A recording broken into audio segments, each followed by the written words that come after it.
జీవాధిపతి అయిన యేసు ప్రభువుని మహిమపరచుటకు మరొక సమయకాలాన్ని మనకిచ్చి ఉన్నాడు. అందరూ కూడా మీ జీవగ్రంథాలు తీయండి. ఎఫెసీ పత్రిక 1వ అధ్యాయము 7వ వచనం.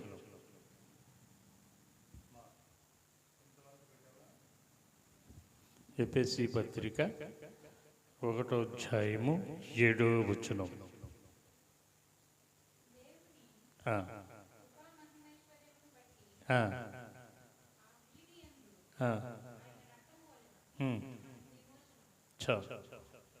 తర్వాత చదువుతూ ప్రార్థన చేసుకో. పరిశుద్ధుడు అయిన దేవా, స్తుతికి పాత్రుడు అయిన మా యేసు ప్రభువా, నీకు వందనాలు. జీవము కలిగిన తండ్రి ఎదుట నిలబడుటకు ఎగ్గులుగా చేసినందుకు నీకు వందనాలు. నీ పక్షాన్ని నిలబడుతున్న నేను బోరగా వాడుకుని నీ బిడ్డలతో మీరే మాట్లాడమని, లైవ్ ద్వారా చూస్తున్న బిడ్డలు, యంత్రం ద్వారా వింటున్న బిడ్డలు, కూడి ఉన్న బిడ్డలతో మీ ముఖాంతిగా మీరు మాట్లాడమని యేసు నామములో ప్రార్థన చేసి అడుగుతున్నాము తండ్రి, ఆమేన్ ఆమేన్. మరొకసారి చదవండి.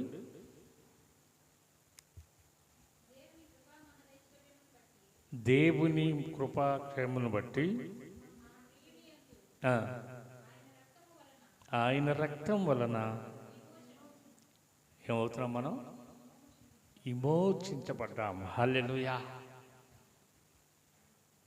ఆయన రక్తం లేకపోతే, ఆయన పరలోకము నుండి భూలోకానికి రాకపోతే మనకి మోక్షం లేదు, రక్షణ లేదు, పరలోకం లేదు. మొదటి మన తండ్రి అయిన ఆదాము చేసిన ఆ పొరపాటు అనని, లేక ఆ తప్పు అనగా దేవుని మాటని పక్కన పెట్టి సాతానుకి అవకాశంని కలిగించాడు కనుక, మొదటి ఆదాము తన అస్తాలతో రూపించుకున్నవాడు. ఎంత భాగ్యం! అలాంటి వ్యక్తిని పక్కన పెట్టి ఏకైక కుమారుడిని మన కోసం భూమి మీదకి పంపించాడు. ఎందుకో తెలుసా? మొదటి ఆదాము చేసిన తప్పు వల్ల వచ్చిన పాపాన్ని కడిగి వేయటానికి మేకల రక్తము, కోడిల రక్తము, గొర్రెల రక్తము వలన పాదు కనుక పరిశుద్ధ రక్తం కావాలి. ఈ పరిశుద్ధ రక్తం పరమ తండ్రి దగ్గరే ఉంది, ఎవరి దగ్గర లేదు. హల్లెలూయా. ఇందాక చదువుకున్నాం కీర్తనలో, మనం ఎప్పుడు పుట్టామంట? పాపములోనే మన తల్లి గర్భం దాల్చిందని ఇక్కడ సెలవిస్తున్నాడు దాసు.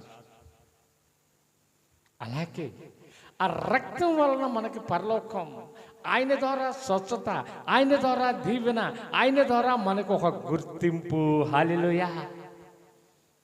ఈ రోజున మనం బల్లలో చేయి వేయబోతున్న మనం ఆ ప్రభు భోజనానికి పాల్గొబోతున్న మనం ఈ రొట్టె విరుచుటలో ఎందుకు మనం సిద్ధపరిచాడు దేవుడు అంటే, యోహాను సువార్త 3:16 అన్నట్టుగా, యోహాను సువార్త 23 కూడా అన్నాయి. ఏమన్నాడంటే, నేను వచ్చు వరకు ఏం చేయాలి? ఒకరి పాదాలు ఒకరు కడిగి మెడ మీద పడి ముద్దు పెట్టుకుని ఏం చేయాలి? ఆ తర్వాత బల్లలో చేయి వేయాలి, ప్రభు భోజనం చేయాలి, ప్రభు పానం చేయాలి. మేమందరం కూడా సార్వత్రిక సంఘముగా సిద్ధపడాలి. అందుకే ఈ బల్లలో రొట్టె ఇరుచుట, ప్రభు భోజనము అనేకమైన పేర్లతో నామకరణం ఉన్నా మనం ఎలా ఉండాలి?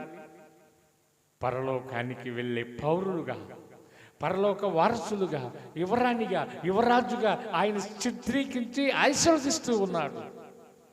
అబ్రహాము ఎలాంటి వాడు తెలుసుగా మనకు? ఎలాంటి వాడమ్మా? ధనవంతుడా, పేదవాడా? ఎప్పుడు? క్రీస్తుని కలిగినాక ధనవంతుడు. మొదట ఆయన స్థితిగతి ఏంటో తెలుసా? తన తండ్రి తను బొమ్మలు చేసుకుని ఆ బొమ్మలని అమ్ముకుని వారు జీవనాన్ని ప్రయాణాన్ని కొనసాగించేవారు. ఒక రోజున బొమ్మలెవరూ కొనలేదంట. వారి తండ్రి అన్నాడంట, నాయనా నా కుమారుడా, దేవుళ్ళు దేవుళ్ళను అందరూ కొంటారు. ఏమనమంటున్నాడు? దేవుళ్ళు దేవుళ్ళు అంటే అందరూ కొంటారని తన కుమారుడికి చెప్పాడంట. ఈ అబ్రహాము కూడా దేవుళ్ళు దేవుళ్ళు అంటే అందరూ కొనుక్కెళ్ళారంట. హల్లెలూయా. కొనుక్కెళ్ళినాక ఒక ఆలోచన కలిగిందంట దేవుడు ఆ అబ్రహాము. మామూలుగా అయితే ఎవరు కూడా వీటిని స్వీకరించలేదు. దేవుళ్ళు దేవుళ్ళు అంటే కొన్నారు, అసలు దేవుడు ఉన్నాడా అని సందేహం వచ్చి గాఢ నిద్రలో దేవుడు దర్శించాడంట. హల్లెలూయా, హల్లెలూయా. ఆ ఆదికాండము 12వ అధ్యాయంలో దేవుడిని చూస్తాడు, దేవుడి మాటలు వింటాడు, దేవుడికి లోబడ్డాడు గనక దేవుడు అతడిని ఏం చేశాడు? ఆశీర్వదించాడు, గొప్పవాడిగా చేశాడు, మనందరికీ ఏం చేశాడు? తండ్రిగా చేశాడు. అసలు మన తండ్రి ఎవరు? మన తండ్రి ఎవరు? ఏంటమ్మా? మానవులకి తండ్రి ఎవరు అంటే ఆదాము. హల్లెలూయా. యెహోవా హస్తాలతో చేసుకున్నవాడు, యెహోవా రూపమందు చేసుకున్నవాడు, యెహోవాకి కొద్దిగా తక్కువగా చేసుకున్నవాడు ఎవరు అంటే మొదట మానవుడు ఎవరు అంటే మన తండ్రి అయిన ఆదాము. హల్లెలూయా. ఆదామును చూసి తండ్రి అయిన దేవుడు మురిచిపోయాడంట. మరి నిన్ను నన్ను చూసి ఆ రకంగా మురుచుకునేటట్టుగా, ప్రేమించేటట్టుగా నీవు నేను నడవగలుగుతున్నామా? అట్టి ఆదాముకి ఎంత శిక్షనిచ్చాడు, ఎంత అధికారం ఇచ్చాడో తెలుసా?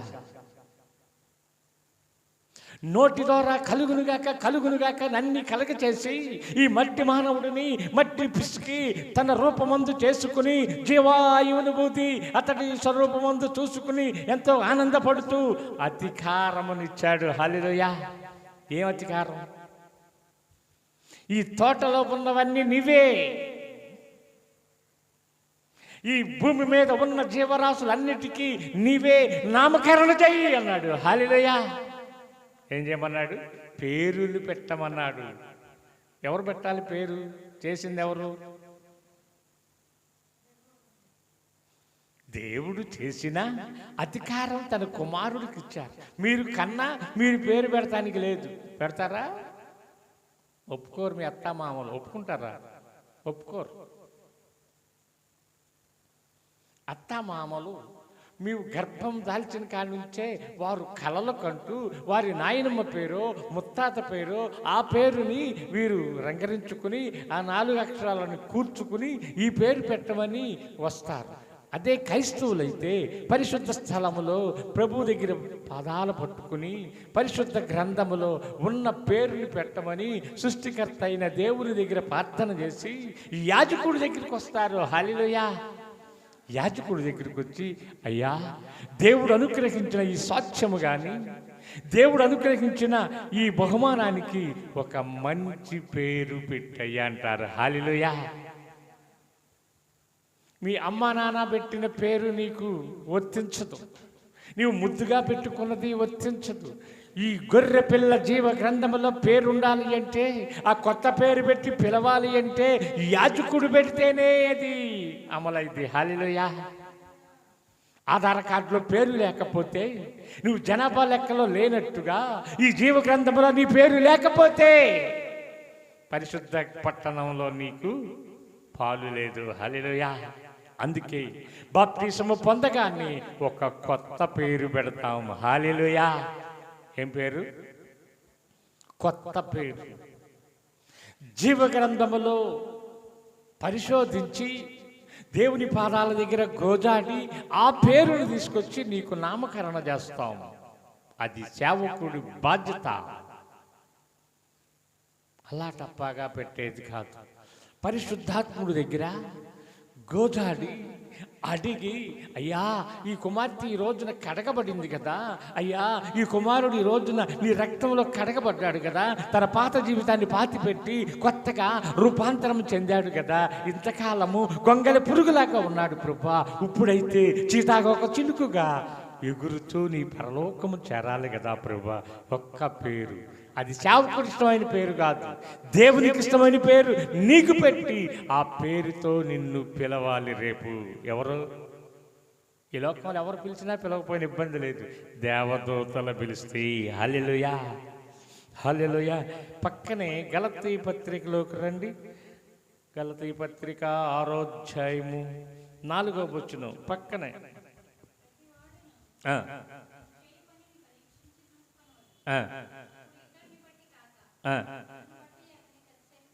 హల్లెలూయా. మళ్ళీ చదువు. ప్రతివాడును ఏం చూసుకోవాలి? చూస్తున్నారు అట్లా? ఆదివారం వచ్చింది, నేను మందిరానికి వెళ్ళాలని టైం చూస్తున్నావా?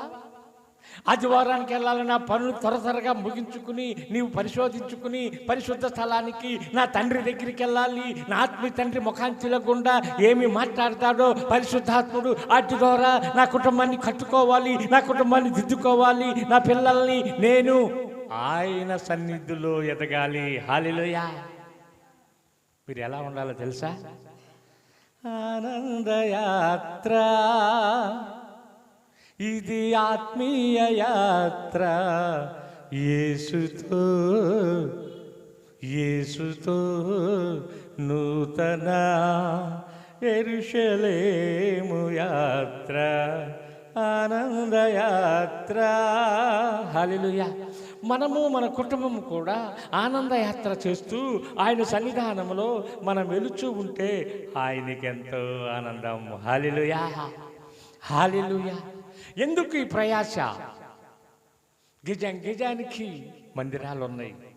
ఎప్పుడు కరపత్రం ద్వారా సువార్త వస్తుంది, టీవీల ద్వారా సువార్త వస్తుంది, అనేక సభల ద్వారా సువార్త వస్తుంది. ఎందుకో తెలుసా? ఇంకా కొన్ని దినాలకి ఏ సువార్త వినిపించదు. హల్లెలూయా. ఈ భూమి లయమైపోతే సమయకాలం వస్తుంది, ఈ ఆకాశం లయమయ్యే సమయం వస్తుంది. అప్పుడు నీవు ఎక్కడుంటావు? ఎత్తబడే గుంపులో ఉండాలి, యేసయ్యతో ఉండాలి, 1000 ఏళ్ల పాలనలో ఉండాలి, ప్రభుతో నీవు కలిసి. దేవుడు యేసు పరిశుద్ధుడు, ఆ కోట్లాది దూతలతో కలిసి పరిశుద్ధుడు పరిశుద్ధుడు అని నీవు కొనియాడాలంటే ఆయన శరీరాన్ని భుజించాలి. హల్లెలూయా. మరొకటి, ఆయన కార్చిన రక్తాన్ని సేవించాలి. హల్లెలూయా. అలాగే రోమీయులకు రాసిన పత్రిక 5వ అధ్యాయము 9వ వచనాన్ని చదవగా విందాం. Page number 136.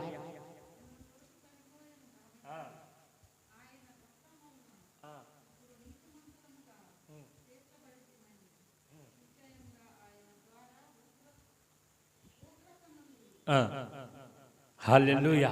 దేని ద్వారా? నువ్వు చదవమ్మ మరోసారి. బైబిల్ తెచ్చుకొని మట్టేసుకొని కూర్చొని ఆడుకోవడానికి కాదు, తీసి చదువుకోవటానికి. కాబట్టి ఆయన రక్తము వలన ఇప్పుడు నీతిమంతులుగా తీర్చబడి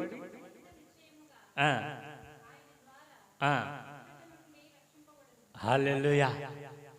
ఆయన కార్చిన రక్తము ద్వారా నీవు స్వచ్ఛత, ఆయన కార్చిన రక్తము ద్వారా నీతిమంతుడిగా తీర్చిదిద్దబడ్డావని పరలోకము నుండి పరమ తండ్రి నీకోసము భూమి మీదకి వచ్చి నీకోసము ఆ పరిశుద్ధ రక్తాన్ని ఆ శిలువ మానులో కార్చాడు. ఒక బొట్టైనా నీవు గారిస్తావా? సీసాలు తాగుతున్నావు నెల నెల ఆయన రక్తం. అయ్యా పరిశుద్ధుడా, ఏ మంచి లేని పాపినైనా నా కోసం పరలోకం నుండి భూలోకానికి వచ్చి నీ పరిశుద్ధమైన రక్తాన్ని నాకు ఇచ్చావా తండ్రి అని ప్రార్థన చేయటం తప్పితే మనం ఏమీ చేయలేం. హల్లెలూయా. అలాగే యోహాను సువార్త 1వ పత్రికలోకి రండి. త్వరగా వెళ్ళిపోతుంది బండి. యోహాను సువార్త 1వ అధ్యాయం 1వ యోహాను ఒకటో యోహాను 1వ అధ్యాయము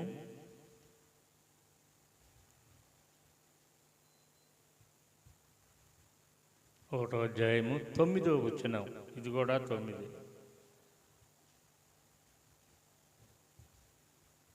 ఉందా బైబిల్లో లేదా?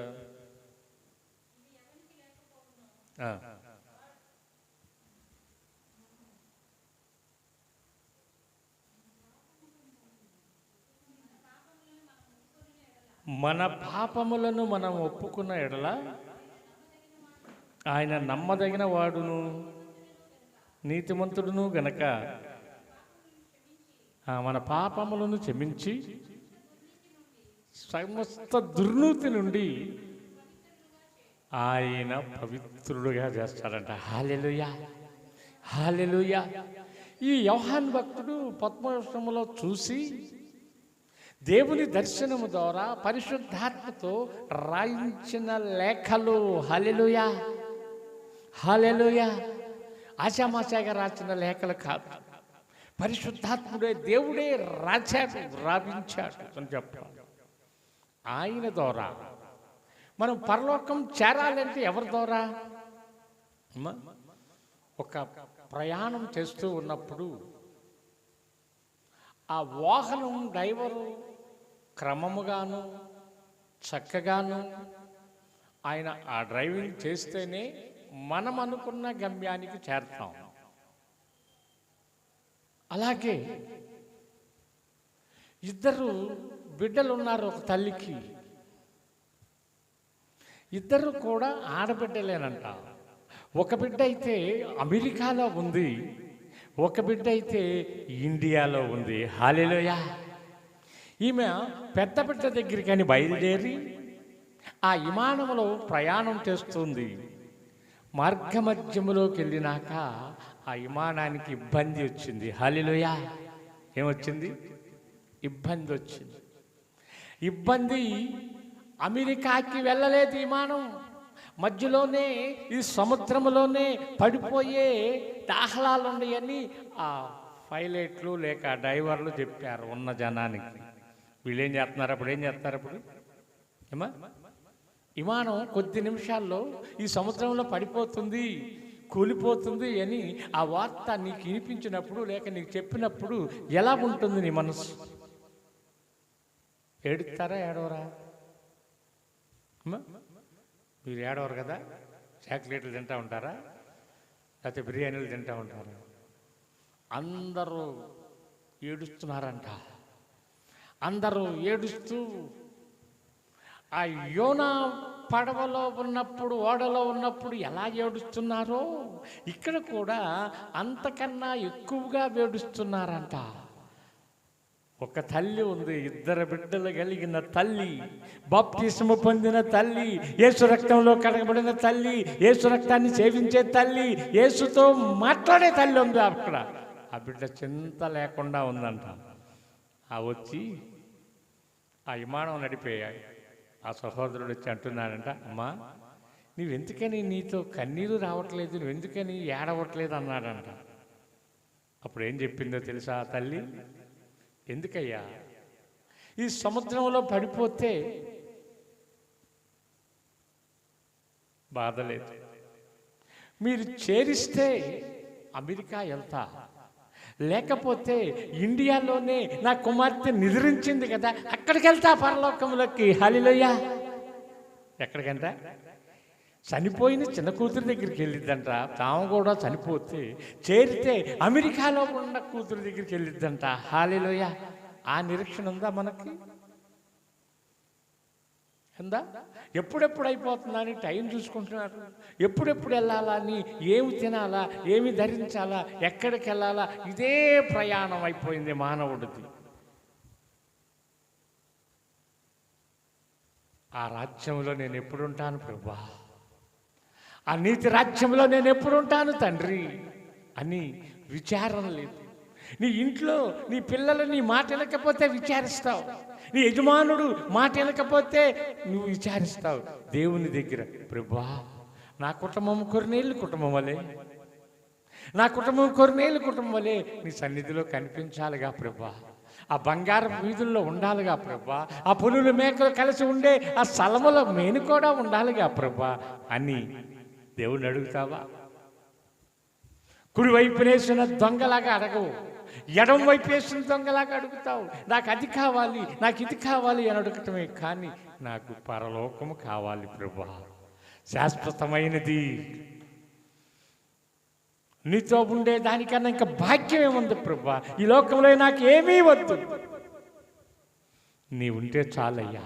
నీ సన్నిధి చాలు, నీ చూపు చాలు, నీ పరలోకం చాలు, ఆ బంగారు వీధులు చాలు, ఆ కోట్లాది దూతలతో కలిసి నేను కూడా స్తుతించే భాగ్యాన్ని దయచేయి ప్రభువా.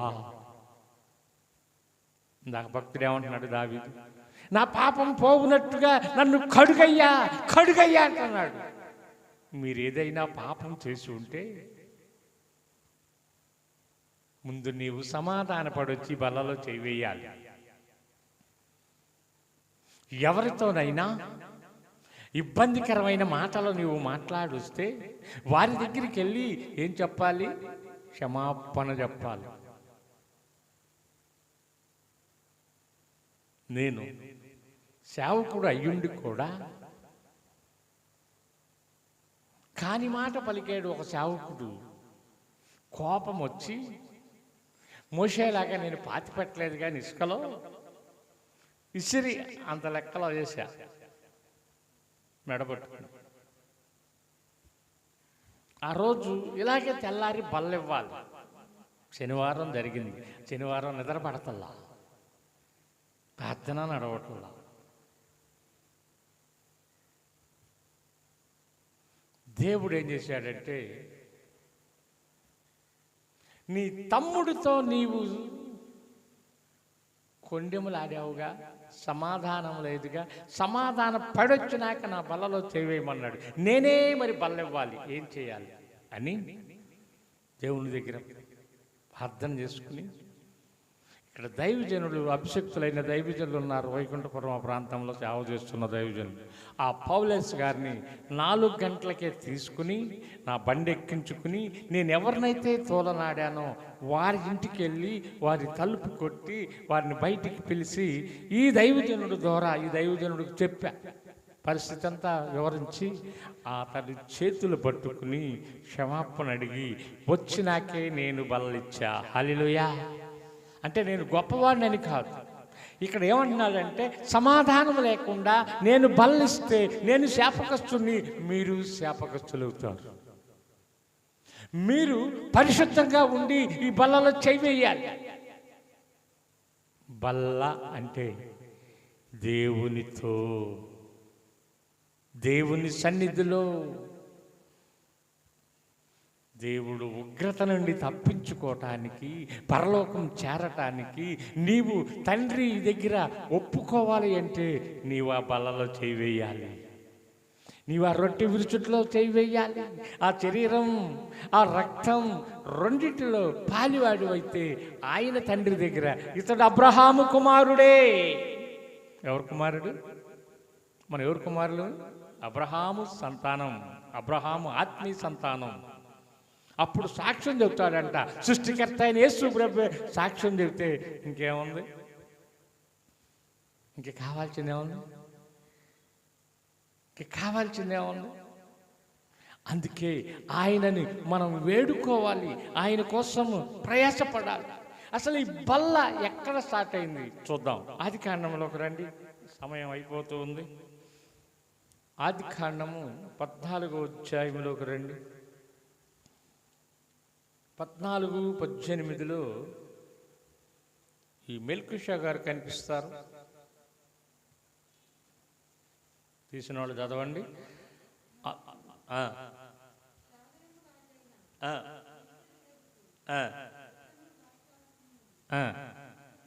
హల్లెలూయా.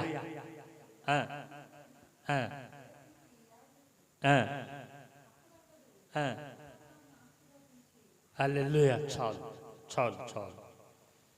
ఈ మెల్కీషా అనే రాజుకి అబ్రహాము రొట్టె ద్రాక్షరసం ఇచ్చాడంట ఆదికాండములోనే. హల్లెలూయా. ఈ రొట్టె ద్రాక్షారసంలో ఉన్న శక్తి ఏంటి? దేవుని శక్తి, దేవుని బలం. ఇది ఎవరు కూడా ఆలోచనగా ఉంటున్నారు.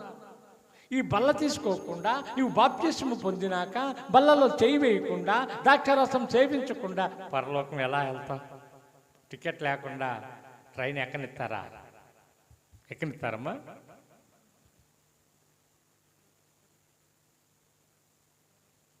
ట్రైన్ అంటే ఎక్కగట్ట ఎక్కుతావు, తోసుకున్నావు పోసుకున్నావు, లేకపోతే కనపడకుండా.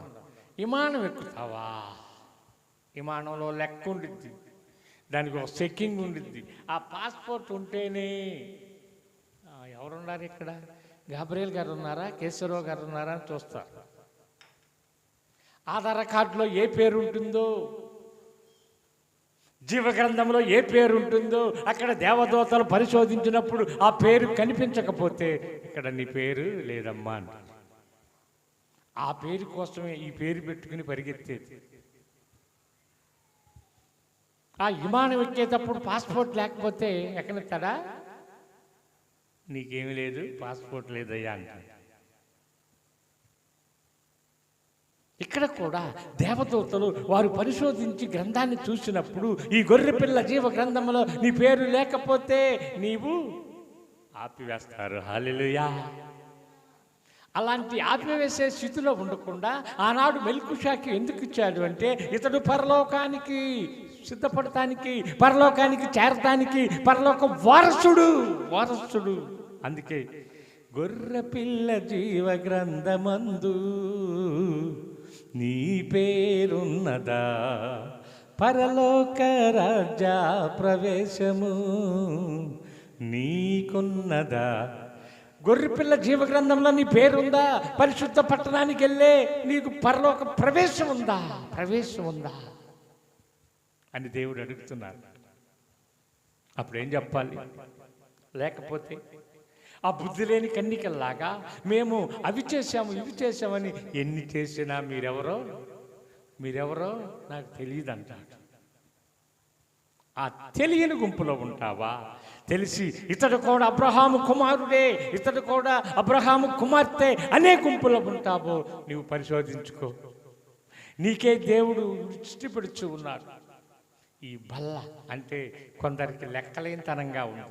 ఈ బల్ల, ఈ ప్రభురాత్రి భోజనం అంటే ఏదో ద్రాక్షారసం తాగటం, ఏదో రొట్టె తినటం అని సులభంగా తేలికగా తీసుకుంటున్నారు. ఎప్పుడైతే ఈ రొట్టె నీ పెనం మీద నుండి పరిశుద్ధ స్థలంలోకి యాజకుడు చేతిలోకి వచ్చినప్పుడు అది రొట్టె కాదు, యేసు శరీరం. హల్లెలూయా. అది యేసు శరీరం. హల్లెలూయా. ఎప్పుడైతే యాజకుడు ప్రార్థన చేశాడో, యేసు ప్రభు ప్రార్థన చేసినప్పుడు ఆ 7 బాణాల నిండా ఉన్న నీరు రసం ఎలా అయిందో, యాజకుడు దేవుడు ఏర్పరచుకున్న బిడ్డ ఎప్పుడైతే ప్రార్థన చేశాడో, ఇది రొట్టె కాదు, యేసు శరీరం. చప్పట్ల కొట్టి దేవుని మహిమపరచు. ఎందుకంటే ఈ పరిశుద్ధమైన స్థలంలోకి రాగానే అది పరిశుద్ధపరచబడి యేసు శరీరం, యేసు కనుదృష్టి దీని మీద ఉండిద్ది. అది ద్రాక్షారసమే బయట ఉన్నప్పుడు, యాజకుడు చేతిలోకి వచ్చినప్పుడు దేవుడు కార్చిన రక్తం, నా రక్తం యేసు రక్తం, నా గోత్రం యోధా గోత్రం అయిపోయింది. స్త్రీకి ఇంటి పేరు ఎప్పుడు మారిద్దమ్మా?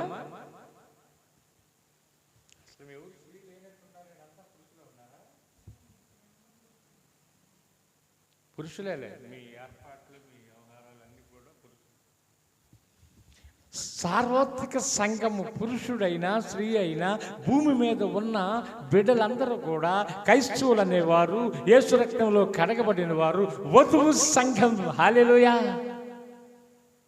ఇది భూమి మీద మనకిచ్చిన ప్రార్థనా విడిది గది. హల్లెలూయా. ఏ గదమ్మా? ప్రార్థనా విడిది గది. పెళ్లి కుమార్తెకి ఏమిస్తాడు పెళ్లి కొడుకు? అమ్మా, విడిది గది. ఈ ప్రార్థనా విడిది గదిని దేవాతి దేవుడు నీకు నాకు అనుగ్రహించాడు. ఈ ప్రార్థనా గదిలో నీ ఉండాలి అని. పెళ్లి కుమారుడు ఎక్కడి నుంచి వస్తాడు? మధ్య ఆకాశం నుండి వచ్చినప్పుడు నువ్వు సిద్ధపడి, వధువుగా సిద్ధపడి ఆయన కోసము నీవు అంగలార్చుతూ ఆనందిస్తూ ఉంటావు. అంగలార్చే పని లేదు ఇక్కడ. ఆనందం, సంతోషం, యేసుతో ఆనందం, యేసుతో ఆనందం, యేసుతో ఆనందం అని నీ ఆత్మ పొంగుతూ నీ పరిశుద్ధాత్మతో నీవు జతపట్టి ఉంటావు. అప్పుడే దేవుడికి నీకు ఉన్న సంబంధం, అనుబంధం జనులందరూ చూస్తారు. ఎవరు? ఎడవబడిన జనం, ఎడవబడిన జనం, దేవుడంటే ఇష్టం లేని జనం. ఆ కుడి వైపున ఉన్న దొంగ అన్నాడు కదా, తండ్రి నీ రాజ్యంతో వచ్చినప్పుడు నన్ను జ్ఞాపకం చేసుకోమన్నాడు. ఆయన రాజ్యంతో వచ్చినప్పుడు జ్ఞాపకం చేసుకున్నాడు. ఈయన కూడా ఎక్కడున్నాడు? ఆయనతో ఉన్నాడు. ఎందుకని? అతడు మనసారా అడిగాడు. మనము కూడా మనసారా మన పాపాలు, మన దోషాలన్నీ ఒప్పుకుని ఈ బలలో చేయి వేసి ఆయనతో ఉందాం. దేవుడు చిన్న మాటలను దీవించునుగాక.